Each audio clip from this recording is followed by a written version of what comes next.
Alright, what's up everyone? We are back for round 3 of PanAmerican Superstock. This is the 600 Grand Corsa race. And we are about lights out here. Go. Alright, cool. So we're off. Okay start here, nothing great. We lose a couple positions off the line. We were able to grid up in 3rd place there after qualifying, so that was good.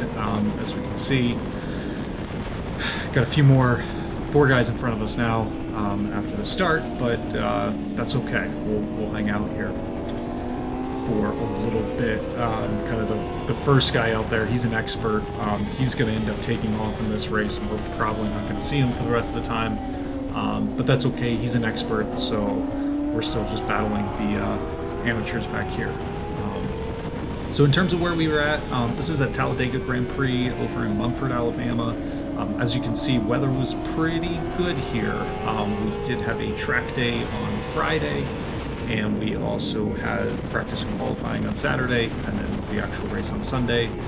It did rain on Friday, kind of afternoon, evening, but everything was pretty much dry by the time we got to the races on Sunday, and we were good to go.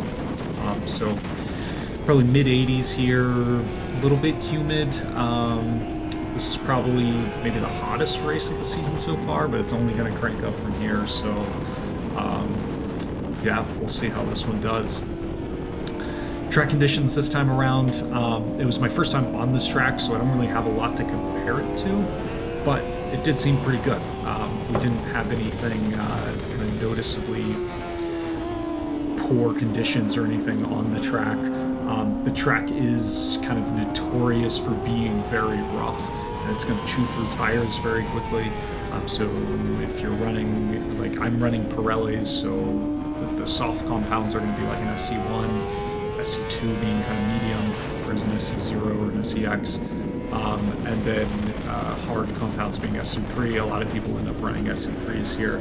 I ended up running an SC1 on the front and an SC2 on the rear. Now part of this is because like I'm too slow to run through front tires particularly quick. I have to worry more about rear tire wear, and the SC2 was what I had, so I didn't want to kind of take that. You can see Tony there getting past me again. His bike had a lot more drive than me out of the corners, and we'll talk about that in a little bit here. But anyways, back to the tires.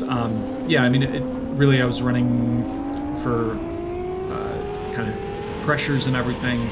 Pirelli recommends the front being somewhere between 32 and 36 psi, and the rear being about 25 to 28.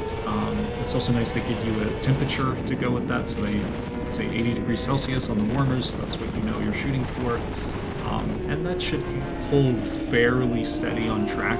If you're deviating much from that in terms of like what you set it at hot versus what it ends up being when you come off of track, then we're either getting a kind of incorrect measurement, and maybe we're not, our tire warmers aren't up the temperature correct, or maybe we're asking our tires to do more work, and we can kind of adjust the suspension to get that back in thing. You can see I went a little bit wide there. I remember I was braking real hard, and I ended up lifting up the rear, so I kind of let it out a little bit, but it caused me to go wide there. See, everyone else is kind of taking a little bit of a wider line. I end up taking a little bit closer inside line. Prevents me from getting past, but it does lose a little bit of drive coming out of here, and you can kind of see him gap me a little bit there on the straights, or kind of definitely the straights, but also going into the entry on that other one. I end up just kind of hanging back here a little bit. I did try that pass on Tony a little bit earlier, but we kind of just start hanging back for a little ways until kind of the second half of the race here. And in terms of suspension settings, I mean, telling you the exact suspension settings won't mean much since it's my bike, not your bike. But in general, what I was running is a very similar setup to Roebling. And then I was just adjusting, I think I only added a little bit of rebound, or I'm sorry, opened up a little bit of rebound based off of just tire wear and temperature. so I was starting to see the rear, when I was measuring the pressure coming off track, it was a bit higher than what I was setting it going out on track at 80 degrees Celsius on the temperature warmers. And then I was also seeing a little bit on the worn down on the trailing edge of the indicators. So both of these things kind of signaled to me that it might be a little bit too much rebound in there. Pull the click out and seemed to kind of at least clean up that wear a little bit. I don't know that I realistically noticed much in terms of riding, but sometimes I would notice towards the end of the race, or being out in a session a lot, you would end up starting to lose a little bit of grip coming out of corners. So I was thinking my tire was maybe overheating a little bit. So again, take a little bit of rebound out, let that kind of those forces go through the suspension instead of the tire, and it keeps it a little bit cooler. So in general, just valving was fairly open here. The gearing was kind of the big one that I was working with throughout the track day. I think everyone always talks about Talledega gearing. I couldn't find a definitive answer what I should run here, so it was a little bit of experimenting on my part. Again, I kind of had the bike at Roebling prior to this for a track day unrelated to the racing stuff, but I had 15 in the front and 43 in the rear. I did a few laps and I found I was towards the end of pretty much every single straight, if you call it here at Talledega, I was kind of banging off the rev limiter, and I could shift into the next gear, but it was like only for a couple seconds before having to downshift then 2 gears. Or the other way was, you know, you kind of short shift, but then you lose a little bit of drive there, and so it just didn't seem quite right. The other one was going into this corner here, this right-hander corner. When I would downshift, I would end up getting too much engine braking, and you would barely, almost wouldn't even touch the brakes at all, and the engine braking would still get you too slow by the time you got to apex. So I wanted a little bit more speed there. Obviously rolling on the throttle gets a little, kind of upsets the bike a little bit, and so I was really wanted to kind of give myself a little bit less engine braking there. So I ended up going down a couple, down a couple teeth in the rear, so I ended up with a 1541 gearing. The problem with that being, as you see on all these, is that I lose acceleration coming out of there. So I'm going to have to end up kind of making this work just on corner speed, and braking. Can't rely on kind of out driving anyone out of corners here. As you can see there, I start to show Tony my front wheel. I'm starting to feel like I've got a little bit more pace. People are starting to slow down a little bit, I think. And I'm starting to get comfortable, feel like I've got my line figured out. And this is, you know, I feel like I can do something here. So I'm starting to close the gap on them. Again, you'll see they drive out of here a bit faster, but then almost every corner I'm kind of catching that back up, especially by the time you get through turn 1 and into turn 2, and then certainly by the right-hander I'm kind of like taking chunks of time out just through, kind of keeping a little bit higher corner speed, but I do give up the acceleration. This ended up being a pretty fun race for me because we've got these guys right here. Expert Lanos, he was already gone, but you know, myself and the 3 others here had a great time kind of battling back and forth a little bit as we start to kind of bunch up a little bit here, which made for some really fun racing. I felt like this was one of the races so far this year that I ended up getting to actually really race with a couple different people, and that was fun. So here we go.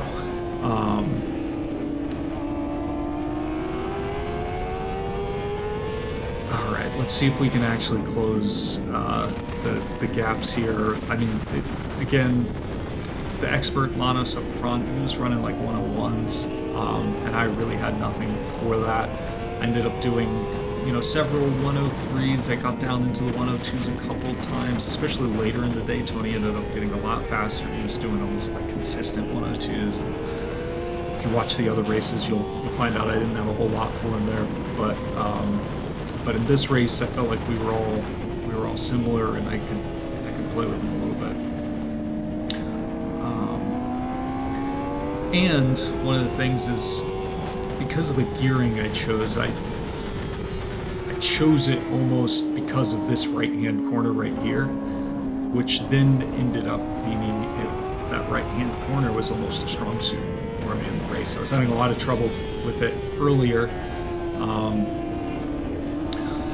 We've got a little bit of lap traffic. Tally's a really small track. I think we're doing, as I mentioned, like low 1 minute time. So we're at like 10, some people 101, 102, 103. I mean, a lot of us were just sub 105 basically. So when we've got 16 laps here or whatever it is, that starts to, easily pass some people running slower times. There I get Tony. He goes a little bit wider there, and I was able to make that one stick. I was a little concerned because he did have the faster bike there.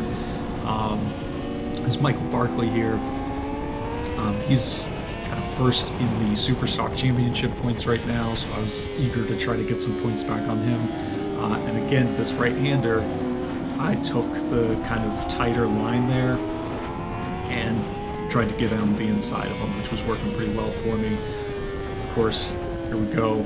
I blow this one, and the way that one's a little bit of an off-camber turn at Talledega, and so if you get past that mid kind of section of track, it's going to take you way out wide because it's even further off-camber once you're out there.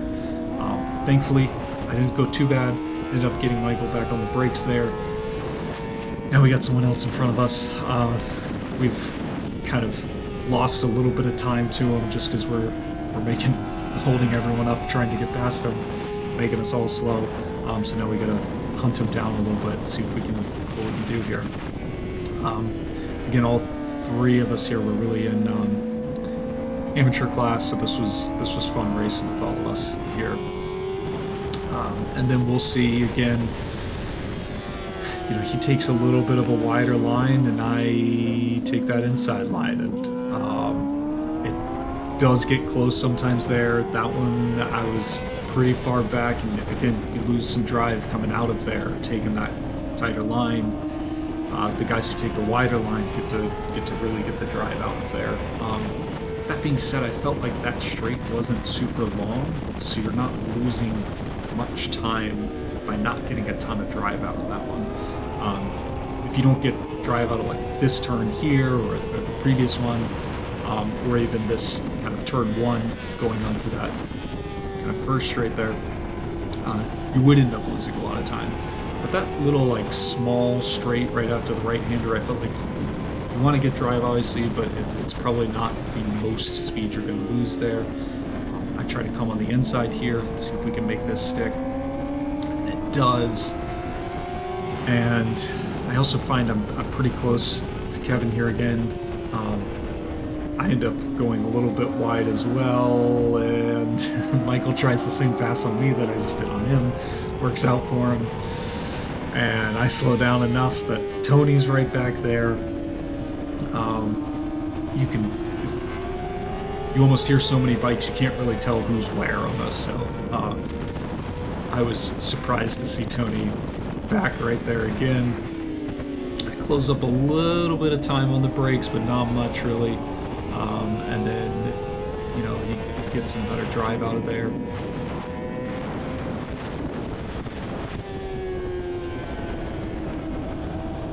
This turn one, I feel like, man, you can carry a lot of speed through there, and I felt like even I was losing a lot of time by not carrying more speed through there. And the same with this one. We've got a decent amount of camber there.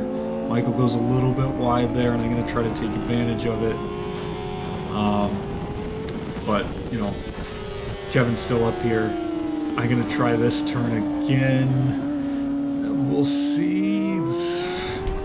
He's still got it. It's close. I gotta be a little bit closer to get a little bit further in front of him to really make that pass stick. It's a little bit of a block pass doing that.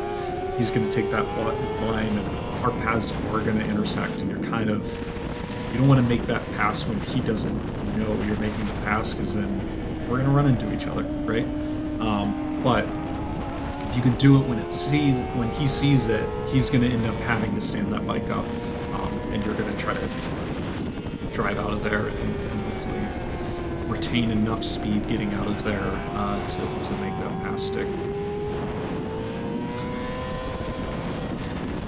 I think every time on that straight, I'm always like waiting for someone to come past me, because I felt like I just didn't have the drive coming out of there. But again, that was the choice I made by going with the taller gearing. But get the roll speed here. Let's try this pass one more time. And it works. I think it works. So that was good. We're up in front, which is great. You know, I was hoping that because Tony and Michael weren't through on Kevin yet, that this might, I felt like I had a little bit more pace than Kevin, and I was hoping that they would hold him up a little bit. And there's the white flag, which is great. We're now in P1 right now. We're in first position, at least for amateur class. And I finally knew what position I was in this race, so I was pretty excited here. I've been wanting to win a race for a while. Obviously, if you watch the other ones, I've been on the podium a couple of times, but never that top step. So this one was a big one for me, and in the kind of the class that I'm prioritizing, which is the SuperStock 600 class. So here I am checking over my shoulders. I probably need to just put my head down and go as fast as I can, but you know, it's too tempting not to check over and see what you got. Do a little bit of a look back there as well. That turn was really fun. Coming out of that turn was fun all day. Just really getting to wind it up and kind of let that rear tire, the bike kind of stand up a little bit and that rear tire drift down a little bit. Really fun. And here we go, we're crossing the line. That's it. First place finish for my class for this year. So really stoked with that one. We did 4 of the races, so we'll see how those go.